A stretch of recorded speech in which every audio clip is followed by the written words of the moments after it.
ja ma lihtsalt vaatan ja siis näen, et lausleegid on ju, auto põleb ja siis mingi nagu vari on mingi kirvega nagu lööb sealt seda autot ja siis, aga nagu suht kohe tulid nagu politseid ja tuletõrje tulid sinna.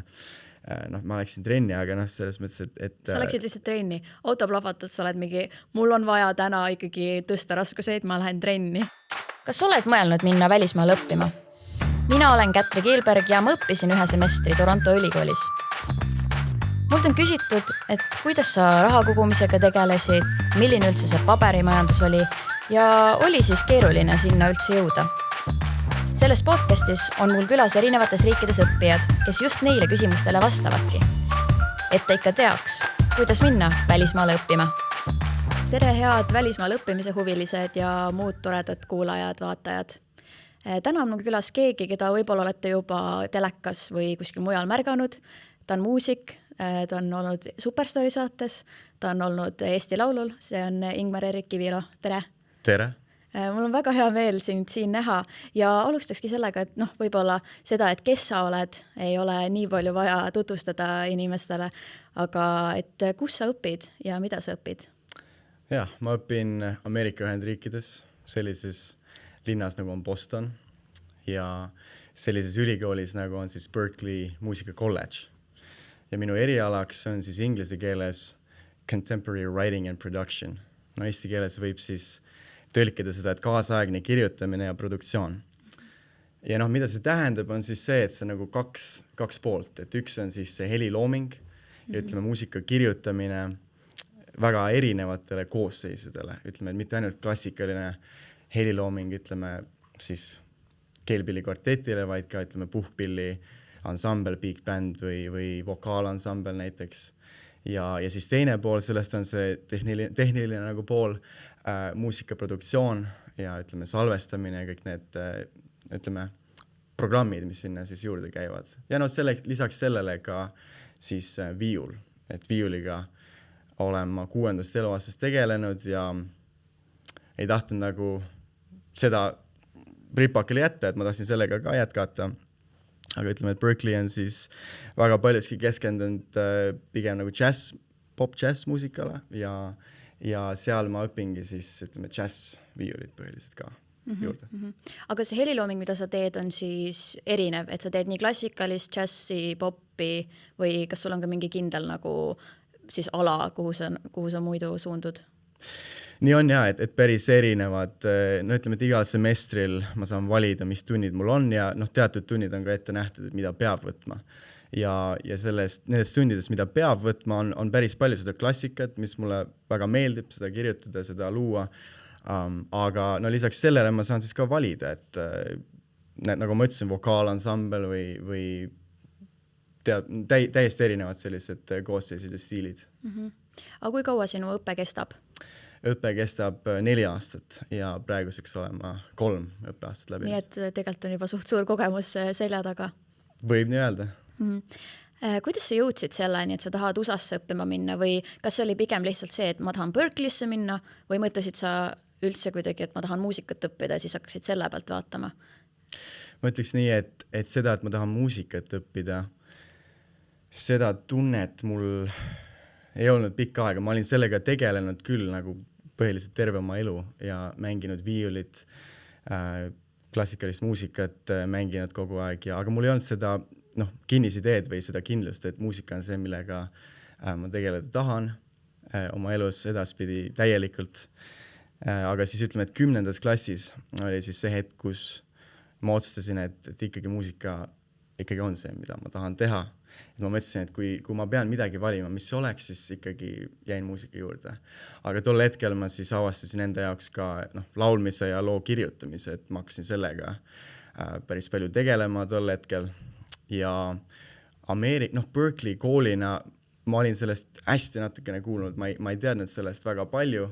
Teadsin sellest nii palju, et üks selline pop-artist nagu Charlie Puth, kui tead, teda on ja tema oli seal käinud ja teda ma nagu kuulasin tol hetkel omajagu ja neid eestlasi oli ka seal käinud, Uku Suviste näiteks, kellega ma puutusin kokku ja suhtlesin ka selle kooli teemal, aga see oli kõik hiljem, et Berkeleyst ma ei teadnud peaaegu mitte midagi aga Ameerikast ütleme, et see oli teine teema, et juba üsna väiksest peale on mul olnud selline huvi ja kuidagi soov, et Ameerikasse minna ja seal nagu puutuda kokku sellega, mis seal on. Ja see on hea küsimus, et miks see nii on. No, ma arvan, et sellepärast, et ikkagi me ei saa eitada seda, et Ameerika muusika ja Ameerika, ütleme, filmid ja kogu see, kõik need meelelahutuslikud valdkonnad ja ka paljugi muud domineerivad siis, ütleme, lääne poolt maailmas ja kõike seda nähes, siis ütleme, et see sära ja võib-olla see, ütleme, mastaap, see suurus, ma ei tea, võrgutas mind, et ma väga tahtsin ka osa sellest saada ja tahan, mitte ei tahtsin. Ja siis see idee, et Ameerikasse minna, no see oli vaikselt kogu aeg nagu sees, et seda ma tahtsin ja et ükskõik, mis ma tegema pean, et sinna minna, seda ma teen.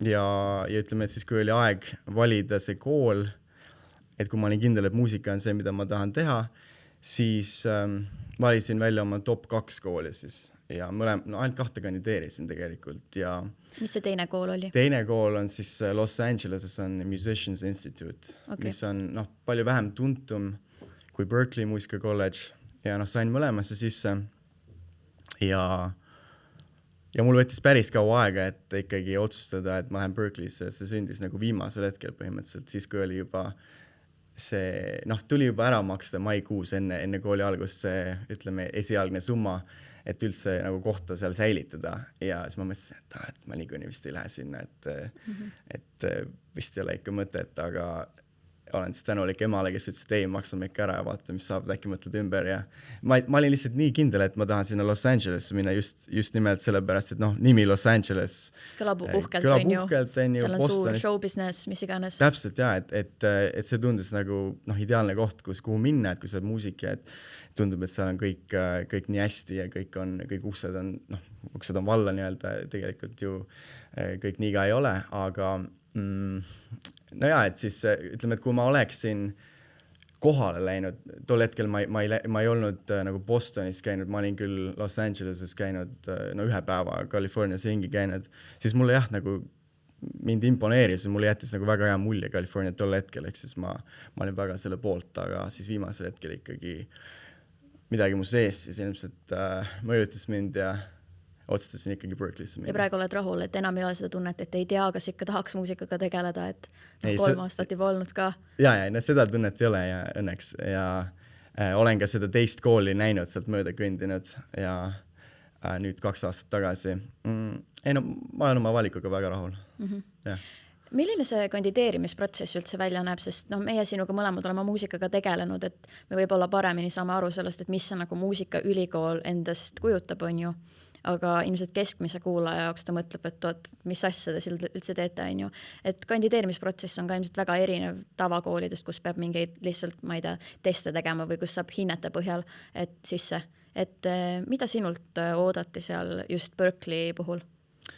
Ja, no see koosnes mitmest asjast, nagu ma ütlesin, ma kohale ei läinud ja kui ma oleksin kohale läinud katseid tegema, siis ma oleks kindlasti kohe saanud aru, et ma väga tahan sinna minna.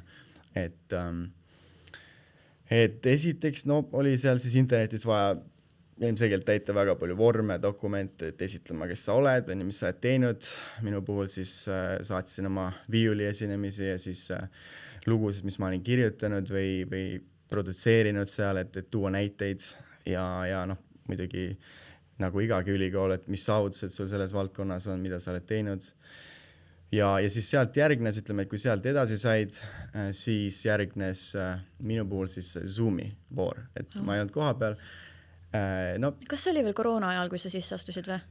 Kas ma mõtlen 3 aastat tagasi? 2022 siis. Siis vist ei ole olnud enam, jah? Ja, põhimõtteliselt nagu enam ei olnud, aga ikkagi see oleks läinud päris kalliks lihtsalt minna kohale sinna. Ja mõtle, kui sisse ei saa, siis lähed sinna mängima ja siis tuled tagasi mingi... Ja. Et tol hetkel mul ei olnud üldse nagu... võib-olla ma ei oleks asju teisiti ka teinud, et kõik läks väga hästi. Aga et kui ma oleks kohale läinud, siis ma oleks rohkem veendunud oma valikus kiiremini. Aga see Zoomi katse, ütleme, oli nii, et ma mängisin neile viiulit, mängisin klassikalist muusikat, üks kiirem selline pala ja siis üks aeglane. näitasin oma klassikalist oskust seal ja siis peale seda, 2 meest oli, 2 kuju oli seal, kes seda kuulasid ja siis minuga rääkisid. Mäletan, et ootama pidi päris kaua seal järjekorras. Ja siis lõpuks said sinna, hakkasid esinema ja siis pärast nad palusid mul noodist lugeda, et kui hästi ma tunnen nooti, kui hästi ma oskan improviseerida. Nad saatsid mulle siis sellise heli salvestise mingist, ma täpselt ei mäleta, mis stiilis see oli, aga ma pidin selle peale lihtsalt improviseerima nii hästi, kui ma oskasin. Ja siis muusikateooria alased küsimused ka tulid seal. Oi, issand. Ütleme, et suuliselt, palju sa ikka saad, ma üritan meelde tuletada, et ilmselt nad mängisid seal mulle asju ja ma pidin vastama, et mis akord või mis asi see on ja siis igast küsimused. Aga siis peale seda pidin jälle ootama ja siis oli intervjuu ühe 3. inimesega seal ja see oli hästi jutukas, selline ekstravertne mees hakkas rääkima minuga ja küsis, et miks ma tahan just Berkeley'sse tulla ja mis on mu eesmärgid ja mida ma olen teinud ja ma ei tea, mulje jäi hea selles mõttes, ja siis ma mäletan, ma olin just magama minemas. Ma täpselt ei mäleta, et mis päev see oli või mis siis juhtus, aga olin just magama minemas ja nägin meile, et said sisse Berkeley'sse. Tore ja siis need, kes juba olid sees, siis kõikidele, ütleme nii, et inimesed, kes sisse saavad, et tasemed on päris erinevad selles mõttes, et seal võivad olla ülimalt head lauljad, kes ei oska näiteks nooti lugeda või ei tea muusikateooriast eriti palju. Siis tehaksegi meile testid muusikateooriast, et kui heal tasemel me oleme, meid jagatakse siis 4 rühma ja ütleme, et kui sa langed esimesse rühma, tegelikult 0 rühma ka olemas, kui sa mitte midagi ei tea. Siis kui sa langed 0 rühma, siis sa pead järelikult 5 semestrit järjest siis õppima muusikateooriat, seda kohustuslikku tundi, tunde ütleme, et see on kohustuslikud tunnid. Mul juhtus nii, et ma langesin 3. ehk siis mul pidin ainult 2 semestrit seda solfegiot siis võtma. Aga testid tulid siis alles siis, kui sa olid sisse saanud, et selles suhtes sul nagu mingid sisseastumiseksameid ei olnud peale selle, et sa pidid mängima neile midagi ja need nagu, mingisugust katsed olid, aga et neid teste nagu ei pidanud tegema enne, kui sa sisse said. Testid olid, ikka minu teada oli küll mingi test, et nii lihtne ka ei olnud. Et mingisugune ikkagi oli. Ja, väga hästi millegipärast kõike seda ei mäleta, et milline see test oli, aga seda testi küll mäletan, et kui pidi oma seda taset tõestama, et päris pikad testid olid, et seal oletati, et varuge 3 tundi või midagi, et see võtab aega. Ma ei kujuta. Nagu riigieksam põhimõtteliselt, 12. klassi riigieksam. Jaa, lihtsalt kõik oli muusika ja siis sellega läks hästi, aga seal olid, on teised kohustuslikud tunnid, nagu näiteks kontrapunkt, on ju, et kompositsiooni meetod, kuidas 2 häält siis omavahel kokku sobivad ja seda peavad kõik võtma ja et see, klassikalised sellised teemad on ka, mida siis kõik nii või naa peavad juurde õppima. Aga ütleme siis nii, et sa said sinna sisse, on ju, sa lõpuks ka valisid endale õige kooli ja mis siis sai, sest see Ameerikas õppimine on väga kallis. Sa oled ka rääkinud, palju sul see õppemaks on? Ja, minul on see, ütleme, ligikaudu 20 000 Ameerika dollarit semestri kohta. Semester on siis 4 kuud umbes. Et päris kalliks läheb, kui sa pead seal 4 aastat õppima, on ju? On kallis. Ja. Ma olen näinud, et sa oled õnneks, selles suhtes sa oled heal positsioonil, et sa oled saanud igasuguseid kontserte anda Eestis, ka teistega on ju enda õpingute toetuseks, aga kuidas sa veel oma õpinguid rahastad või mida sa nagu soovitaks inimestele, kas on mingid stipendiumid? Kindla peale stipendiumid ja muusikute puhul kontserdid ka on aidanud, minu puhul on aidanud ja aga see on üks väike osa, ütleme sellest kõigest, et ikkagi järjepidev toetuse otsimine ja mul on vedanud selles mõttes, et mul on Eestist on toetajaid, kes mind on väga palju aidanud, et ma olen selle üle väga tänulik ja lisaks sellele siis ka need samad stipendiumid, fondid nii Eestis kui ka siis ütleme Põhja-Ameerikas. Et päris palju toetust mulle on tulnud ka Kanada riigist. Et ilmselt sellepärast ka, et mul on ka Kanada kodakondsus. Seda ma ei teadnud. Jah, no vot. Okei. Nii et tänu sellele, et sa oled Kanada kodanik, saad siis sealt ka mingeid toetuseid? No see ei ole ainult sellepärast, pigem on see ikkagi, et noh, eestlastele, kes õpivad Põhja-Ameerikas, et kas Kanadas või Ameerika Ühendriikides, et pigem ikkagi see, et on ka fonde, noh, ma tean Ameerikas väliseestlaste fonde, kes pakuvad ka eestlastele, kes õpivad Eestis, et on erinevaid võimalusi. Okei. No sinna juurde veel lähevad igasugused, peale selle õppemaksu, sinna juurde lähevad igasugused elamiskulud ja asjad ka veel. Kuidas sul üldse selle korteri ja elamise otsimisega läks? Et ma kuulen siit, et mõnedel on nagu väga kaootilised lood, et veel augustis ei ole korterit, septembris peab kooli minema. Okei, et ma magan siis pingi peal. Et kas sul oli ka selline hetk, või sul pigem läks sellega hästi? Oli küll. Et oli ka augustikuu ja kuidagi oli ka niimoodi läinud, et ei olnud kindlat kohta, sest et ma otsustasin mitte selles ühikas ööpida, sest et see oli nagu väga kallis ja no ütleme $3000 kuus. Et see on nagu... Ühikas? Ja, no seal sees oli söömine ka muidugi, aga noh, see tundus liiga kallis, et korteri leiab isegi väga palju odavamalt kui see summa. Aga siis juhtus nii, et see oli 2 nädalat enne siis minu lahkumist sinna Eestist. Juhtus nii, et ma kirjutasin siis Bostoni Eesti kogukonnale, et umbes, et kas on kedagi, kes võiks mind nagu korraks... Et sa olid nagu, kuulge, et mul ei ole elamist, et ma ei taha pingi peal elada. Ei, no lihtsalt natuke abi, jah. Aga siis oli üks väga tore perekond siis, kes, eestlased, kes elavad Bostoni lähedal, mitte linnas, aga natuke linnast väljas. Väga ilus kant ja seal ma sain siis nende juures umbes 1,5 kuud tegelikult olla, kuniks siis tekkisid sõbrad seal koolis ja üks sõber siis pakkuski, et otsime korteri koos ja see korter oli väga lähedal koolile ja ütleme, et see maja, kus ma siis ööbisin, et see oli väga, väga kena ja mulle väga meeldis seal olla, aga üks probleem oli, et see oli umbes 1,5 tunni kaugusel koolist, et ma pidin sõitma bussiga ja 2 metrooliiniga, et peale kooli ma väga hästi ei saanud ka seal kooli piires nagu olla või inimestega nagu jääda, ütleme, rääkima või nii, et pidin tagasi sõitma linnast välja.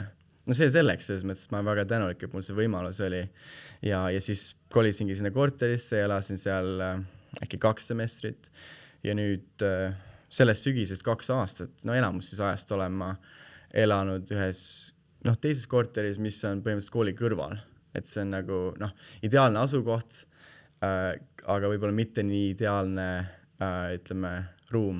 Seal on palju nagu, ütleme, et see on nagu keldrikorter, kus ma olen 2 inimesega ja mul ei ole selle vastu midagi, see on nagu elufaas, millest sa pead läbi käima, et kui sa oled üliõpilane, oleneb, mis teed sa lähed, et kus nii palju, ütleme, et finantsilisi võimalusi ei ole enamjaolt ja eks selle korteriga on olnud igasuguseid seiklusi seal ja ma kuulsin, et nüüd praegu suvel pandi trellid meie akendele peale, mis on positiivne uudis. Aga siis mingid inimesed ronivad teile sealt aknast sisse või miks need trellid sinna pandi? Ütleme nii, et see on keldrikorrus, aga ütleme, et see teine pool, siis minu aken, ainus aken on siis nagu tagatänava vastas, kus on siis kõik prügikastid ja ütleme, et siis inimesed, kes võib-olla natuke kahtlasemad ja siis enne see on positiivne, et selles mõttes, et enne aken on nagu samal kõrgusel, kui sa vaatad, et see ei ole nagu kõrgel, vaid see lihtsalt, kui sa lähed akna äärde ja teine inimene on sellest, ta vaatab sulle otse silma lihtsalt. Et selline, aga Okei, et vähemalt nüüd on siis uuest aastast me ei pea su pärast muretsema, on turvaline. Ei pea. Okei.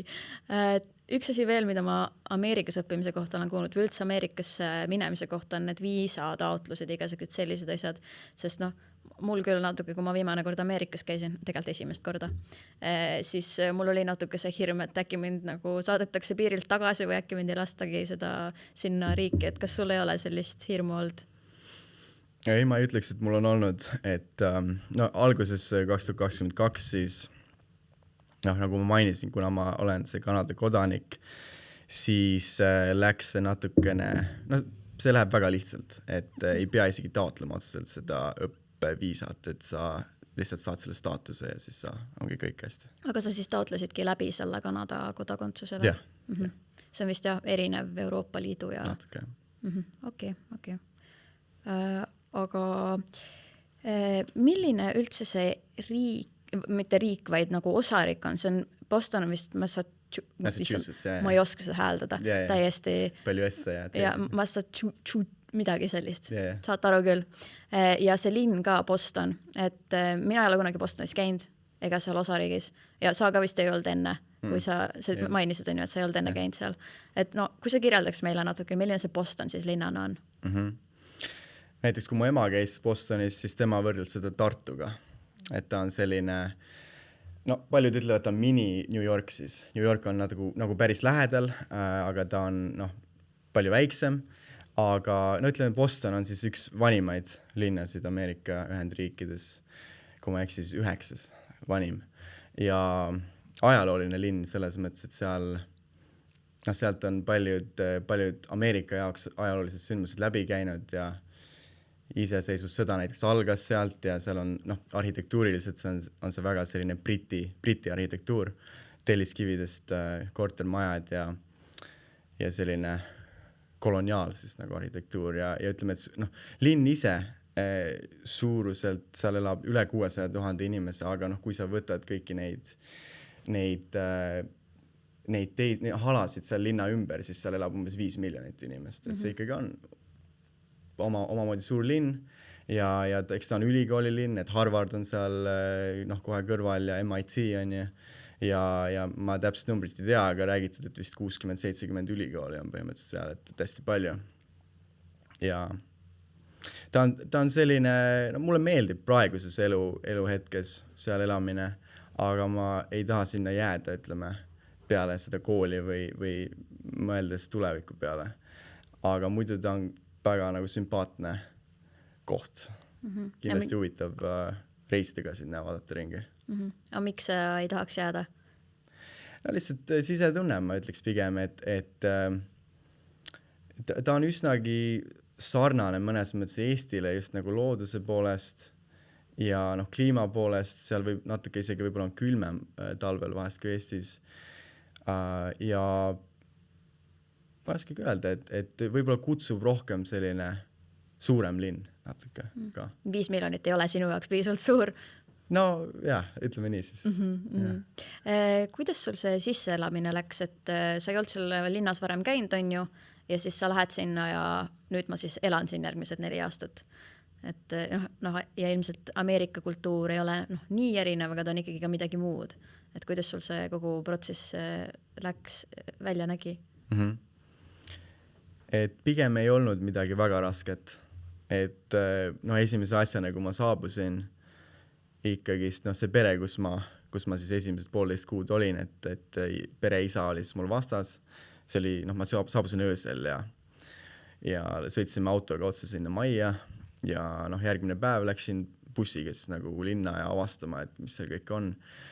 Ja ma mäletan need esimesed päevad mul kooli veel ei olnud ja ma lihtsalt kõndisin terve päeva nagu ringi seal Bostonis ja suhtlesin nagu kõikidega, kes mul ette jäid seal ja ütlesin, et see on mu esimene päev Ameerikas.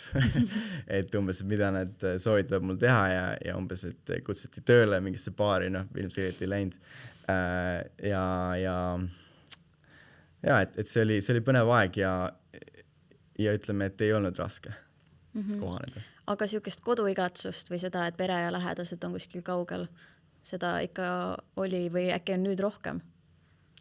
Mitte liialt palju, ses mõttes, et ikkagi jõuludeks ma läksin ju koju, et oli ainult 4 kuud ja suve veetsin ka osaliselt Eestis, et ikkagi saab Eestis ka käida päris palju, et sellist mingit suurt igatsust või draamat ei teki seal. Ja keelega vist ka ei ole probleem, on ju, et sa ilmselt inglise keelt räägid hästi, siis ei olnud seda, et ma pean nüüd täiesti uue keele õppima selgeks ja inimestega ei saa suhelda. Õnneks seda probleemi ei olnud. Aga veel rääkides muusikaülikoolist, milline see sinu õppetöö seal välja näeb, kui sa näiteks ütleksid võrreldes mingite tavaülikoolidega? No kindlasti tunnid on siis see peamine asi, mis on erinev. Mulle väga meeldib, et meie koolis, meil on 6000 õpilast, mis võib tunduda päris suure arvuna. Ameerika mõistes ilmselt ei ole see väga suur, on ju? Mitte ülisuur ja selles mõttes, et mulle meeldib see, et tunnid on üsnagi personaalsed. Oleneb tunnist muidugi, aga enamus tunde on sellised, et inimesi, õpilasi ei ole siis üle 20 kindlasti ei ole. Tavaliselt ongi 10 ja näiteks nüüd viimasel semestril siis kevadel, kus ma käisin, oli näiteks big bandile kirjutamise tund, arranžeerimistund, kus oli siis põhimõtteliselt ainult 4 inimest, nagu vahest oli 5, sest ma ei tea, osad puudusid tihti, aga et selline personaalne lähenemine ja see on nagu väga meeldiv. Ja erinevus ongi see, et õppeained, et muusikateooria, nagu ma ütlesin, erinevat sorti arranžeerimine, näiteks vokaalansambel, big band, on ju nüüd mul hakkab tegelikult orkestrile kirjutamine, mis on väga saab põnev olema kindlasti. Kõik neid erinevaid pille ja kõike nagu pead meeles pidama ja mida nad mängida üldse saavad ja mida nad ei saa ja nii edasi. On ju. Täpselt nii. Ja tuli ka läbida, et seda tundi võtta, tuli läbida siis noteerimiseksam. Mis on noteerimine on siis, kui kirjutad nagu üles või? Issand, mul on piinlik, ma ei tea neid asju, ma peaks teadma. Ei, kõik hästi on ju. Et oli selline tund nagu ansamblile kirjutamistund, ansambel tähendas siis seda, et seal oli tavaline bändi koos, siis bass, kitarr, klahvid ja trummid ja laulja, aga lisaks sellele olid seal siis nagu backilauljad, lisaks sellele olid need puhkpillid 5 erinevat, on ju, saksofonid, trompet, on ju, ja siis näiteks ka keelpillid olid lisaks, et see on hästi suur koosseis ja siis selle tunni eesmärk oli siis selle semestri lõpuks teha nagu üks vähemalt 5-minutiline arranžeering siis kõikidele nendele instrumentidele ja siis see noteerida ja salvestada. Ehk siis see notatsioon või see nagu noodikiri, see pidi olema ülimalt reeglite põhine, et tuli järgida väga täpseid reegleid, et kuidas, millimeetrine vahe seal on ja et kuhu sa paned selle märgi üles või alla, noodirea üles või alla. Ja siis tuli see nagu esitada, ütleme nii, komisjonile, kes siis kiitis selle heaks ja mitte ja nagu nad rääkisid, siis 99% õpilastest ei saa sellest läbi ja see on täitsa okei, sest nad lihtsalt ütlevad, et siin see pisike viga tuleb nüüd parandada ja siis saad läbi, on ju. Mul tuli ka mõned väiksed asjad seal parandada ja siis sai see ka tehtud. Et nad ikkagi lasevad sul nagu selles suhtes uuesti proovida või et nad ei ütle lihtsalt, et läbi kukkunud ja rohkem midagi ei saa? Ei, et see nii karm tõesti ei ole, et selle eest ei saa ka hinne, et see on lihtsalt kas arvestatud või mitte, et lihtsalt pead vaeva nägema ja tegema, et ma mäletan, et mul ikkagi läks mitu nagu tervet päeva selle jaoks, et alustasin, ma ei tea, lõuna ajal ja lõpetasin öösel, et lihtsalt järjest seda neid mitte ainult see üks terve noot, kus on kõik need 10 partiid, vaid kõik partiid eraldi ka, siis nagu, et see on koosnud nagu väga palju. Sa pidid käsitsi kirjutama või mingi arvutist tegid? Õnneks mitte käsitsi. Programmis tegid? Ja siis salvestuse osa, et see on nagu lihtne selles mõttes, et meil oli tegelikult ei olnud lihtne, ma eksisin, et ühes teises tunnis oli meil oli nagu koolist õpilased, kes siis mängivad kõikide asju ette, aga selle puhul olid siis tulid mu sõbrad appi, kellega et sa pidid ise inimesed leidma ka veel, kes seda mängiks? Ja, täpselt nii. Vau, okei. Aga kui me räägime sellest, et mis on karm, et kas see õpikultuur Ameerikas on pigem karm, et pigem on see, et ma pean kogu aeg õppima või pigem on nagu siuksem rahulikum? Sest ma olen kuulnud näiteks, et Aasias tavaliselt kipub olema hästi karm see õpikultuur, et ainult peab tuupima. Kuidas Ameerikas on? Kindlasti leebem kui Aasias, ma arvan. Aga Euroopaga võrreldes? See oleneb täiesti sellest õppejõust, aga on hästi leebeid nagu selliseid professoreid, aga siis on ka teisi, kes nõuavad hästi palju ja on ka oma käitumised väga karmid. Näiteks oli mul 80-aastane dirigeerimise professor, kes Siuke vanakooli vend. Ja, et kui sa valid endale õpetajaid nagu üks semester ennem oma järgmiseks semestriks, siis sa võid lugeda arvustusi nagu netis nende kohta, et mida nagu õpilased on nendest arvanud. Ja jah, noh, selle mehe kohta olid siis tal oli vist reiting oli võib-olla mingi 1, midagi või 2 5 onju. ja siis kommentaarid olid ka, et kindlasti ärge võtke, et kõige kohutavam nagu selles koolis. Ma ei tea, miks ma ei kuulanud või võib-olla ma tahtsin sellist väljakutset, ma täpselt ei mäleta, aga või äkki ma olin sunnitud selle tunni valima selle professoriga, aga seda ma tegin ja tegelikult ma sain aru sellest, et ta käitus üsna vihaselt nendega, kes ei pingutanud. Et kui sa ise näitasid huvi ja sa tegid nagu hästi seda, mida ta soovis, siis ei olnud probleemi.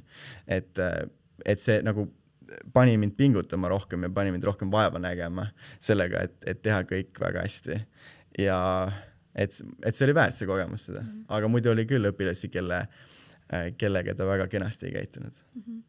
Aga kui palju sul üldse jääb mingit vaba aega kooli kõrvalt, sest muusikaülikool on selles suhtes, ma eeldan nagu teistsugune teistest ülikoolidest, et kui teises ülikoolis sul küll antakse mingeid koduseid töid, aga sul on palju rohkem vaba aega, siis muusikaülikoolis on ikkagi see, et sa ju pidevalt pead tegelema, sa pead harjutama oma pilli, sul on ilmselt peale koolitööd on sul mingid teised asjad, mida sa tahad, mingid helilooming, mida saad teha.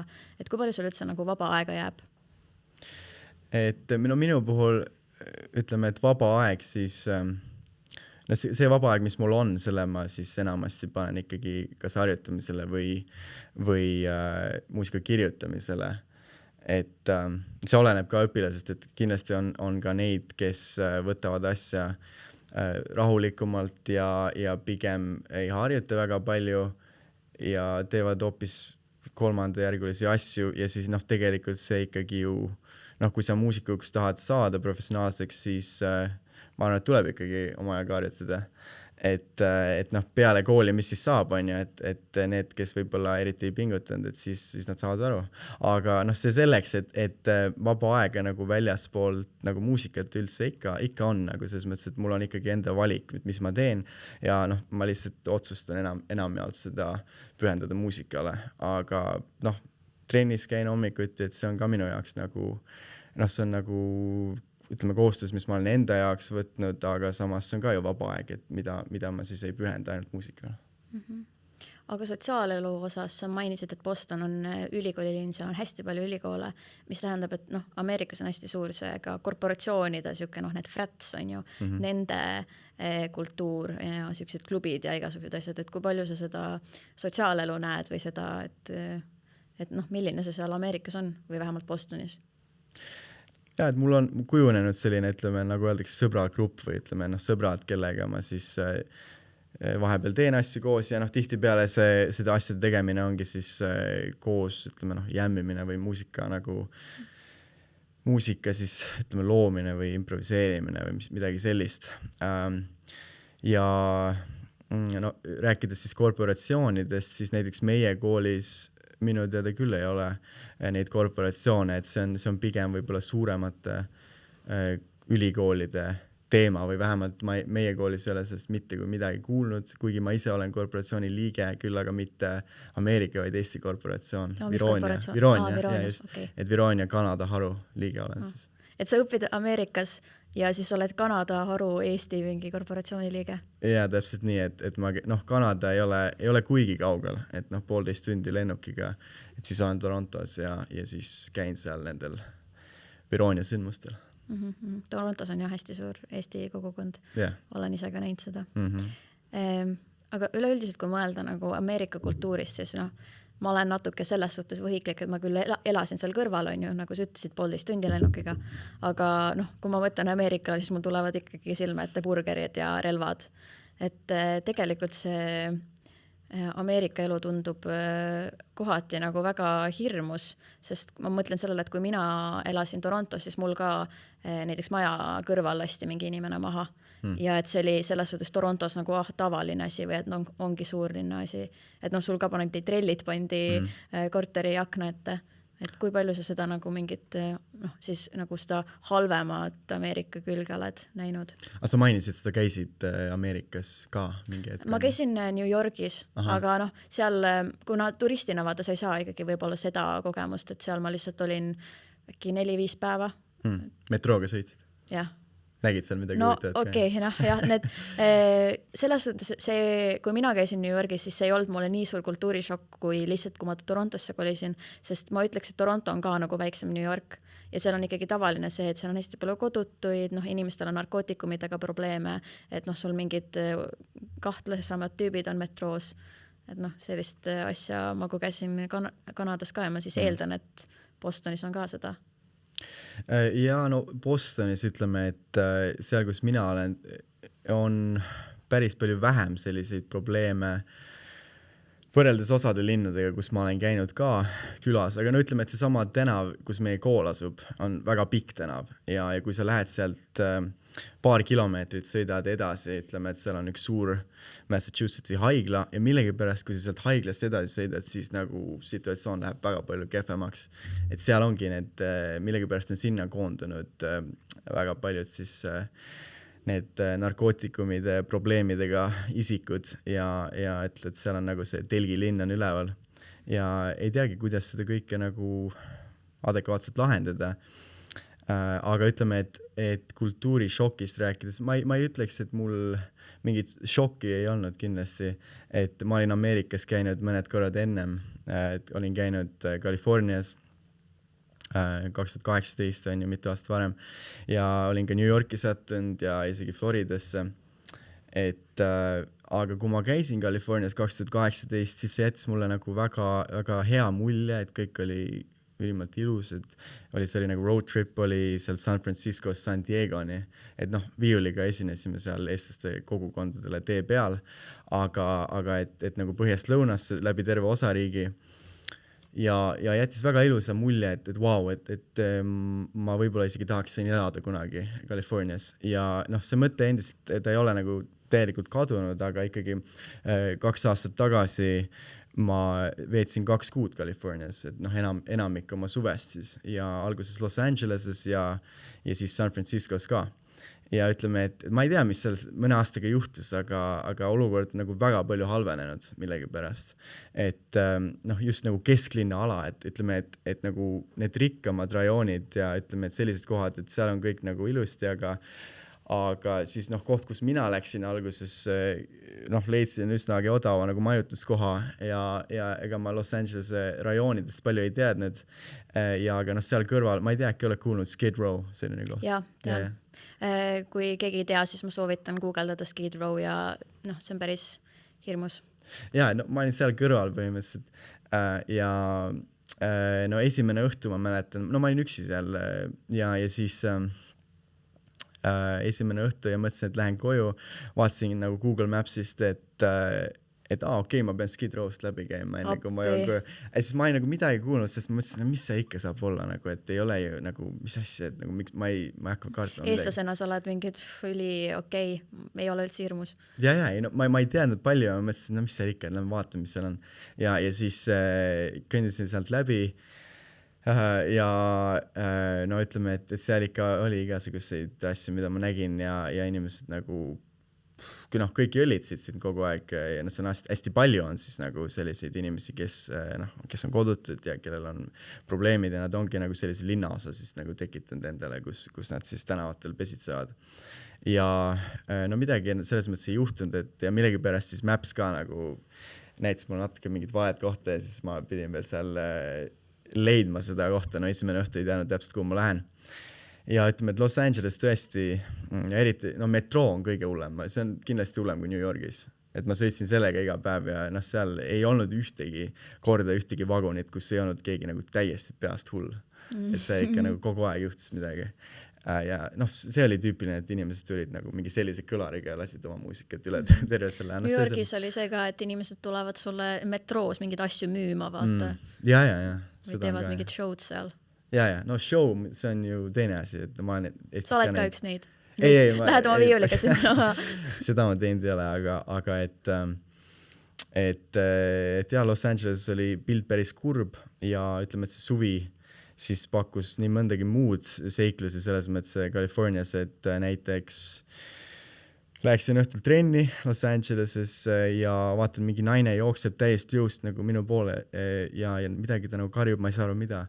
ja siis ma vaatan ja järsku mingi 200 meetrit eemal või no võib-olla isegi lähemal üks auto nagu plahvatab lihtsalt leekides ja ma lihtsalt vaatan ja siis näen, et noh, lausleegid on ju, auto põleb ja siis mingi nagu vari on mingi kirvega nagu lööb sealt seda autot ja siis, aga nagu suht kohe tulid nagu politseid ja tuletõrje tulid sinna. Noh, ma läksin trenni, aga noh, selles mõttes, et... Sa läksid lihtsalt trenni. Auto plahvatas, sa oled mingi, mul on vaja täna ikkagi tõsta raskuseid, ma lähen trenni. No, nii oli, et nagu selles mõttes, et muidugi ma oleks kutsunud abi, aga selles mõttes abi juba jõudis kohe, nagu ma ei tea, koheselt ilmselt keegi oli juba varem teavitanud, midagi toimub. Ja siis, no mida veel, näiteks kui ma bussiga sõitsin siis nagu Los Angeles, San Franciscosse, mis kestab no peaaegu 12 tundi seda sõitu, siis no Eestis sa isegi ju ei mõtle selle peale, et kui ma panen oma kohvri sinna alla, et midagi nagu, et keegi võtab selle ära või mis iganes, et noh, Lux Expressiga sõidad nagu eriti midagi sellist ei eelda, on ju. Ja mina panin kõiksugu oma asju sinna ja ma panin tegelikult 2 kohvrit ja siis üks nagu väiksem kohver.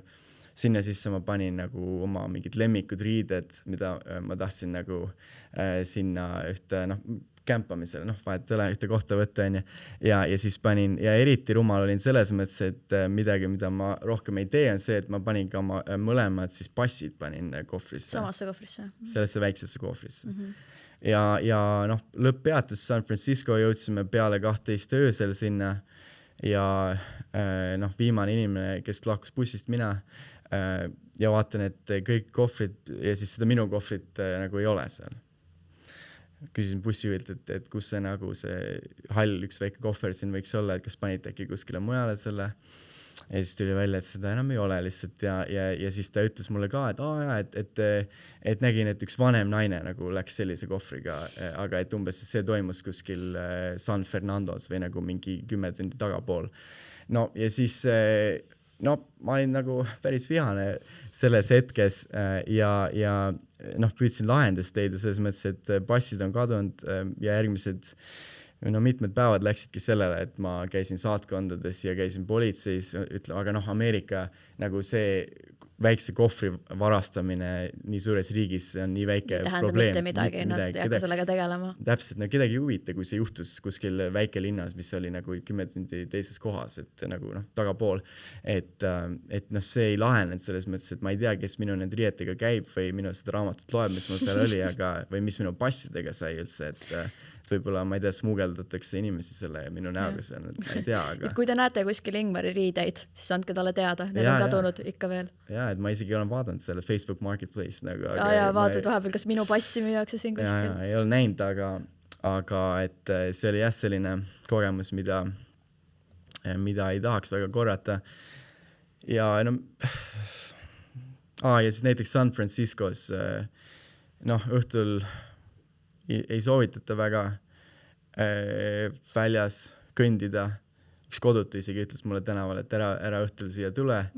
Okay. Ta nagu ähvardas või ta lihtsalt... Ei, ta lihtsalt hoiatas nagu, et ta oli selline sõbralik nagu. Okay. Ja siis, aga ei noh, ma käisin ja siis lihtsalt üks väga suur mees nagu lihtsalt jooksis mulle ette ja ütles, et üks sõna veel ja siis ma tapan su ära. Ja siis mulle meeldib, kuidas sa naeratad läbi selle. Ei no vaata, need asjad juhtuvad, aga siis pärast sa vaatad tagasi ja mõtled, et lahe, et oli selline kogemus nagu, et see ei ole midagi, et mul oleks mingi trauma või midagi sellist, vaata. Et see oli, noh, ma ei tea, et tal oli ilmselt mingisugune, ma ei tea, äkki tal oli mingi narkootikumide probleem, mis iganes tal oli, aga igastahes ma talle ei meeldinud selles hetkes ja siis ma läksin lihtsalt edasi ja kõik oli okei. Aga noh, neid inimesi seal tänavatel oli ikkagi sadades, noh, 10 kindlasti. Et olukord ei ole väga ilus, just nimelt Californias, ma ei tea, mis seal on, aga loodan, et see asi laheneb. Aga olenemata kõigest sellest, kas sa ikkagi soovitaks teistele minna Ameerikasse õppima ja isegi näiteks keegi mõtleb praegu, ma nüüd ei julge Californiasse õppima minna. Ei, ma seda ei mõtleks, et on vaja karta, on ju. Et siiski on väga palju ilusaid ja turvalisi ja puhtaid kohti ka Californias, et ei ole kõik nii hull, on ju. Võib-olla lihtsalt mitte metrooga sõita nii palju Los Angeles, aga igastahes soovitaks ikka neile, kes tahavad kogeda sellist keskkonnamuutust, ütleme nii, et kes on valmis midagi sellist nagu ette võtma ja mitte võib-olla, et kui sa nagu kahtled, kas sa tahad või ei taha, et kui sa nagu kahtled selles, kas sa väga tahad seda ja et kas sa saad sellega hakkama, siis ma ei tea, tuleb julgust koguda, selles mõttes, et peab olema kindel selles, et mida sa tahad ja võtma nagu eesmärgiks ja leidma seda toetust siis, et seal olla. Et soovitaks muidugi tegelikult. Ja mis edasi? Sul on nüüd varsti kool läbi, hakkad juba mõlgutatud mõtteid, et mis edasi teed? Tuled tagasi Eestisse või? Ja, et praeguse seisuga on siis nii, et ma hakkan kandideerima ka siis magistratuuri ikkagist, et ma olen valinud välja mitmeid koole, aga just nimelt ikkagi Ameerika Ühendriikides.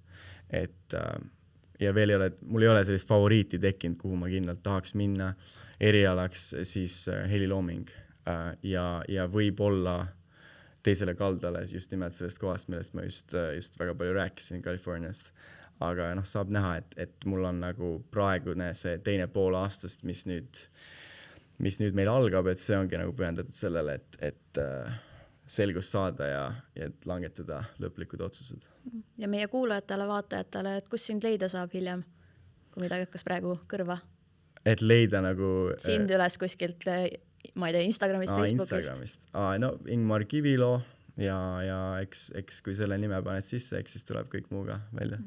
Aitäh sulle! Aitäh sulle! Ja aitäh meid kuulamast ja vaatamast ja kuulake, vaadake ikka edasi!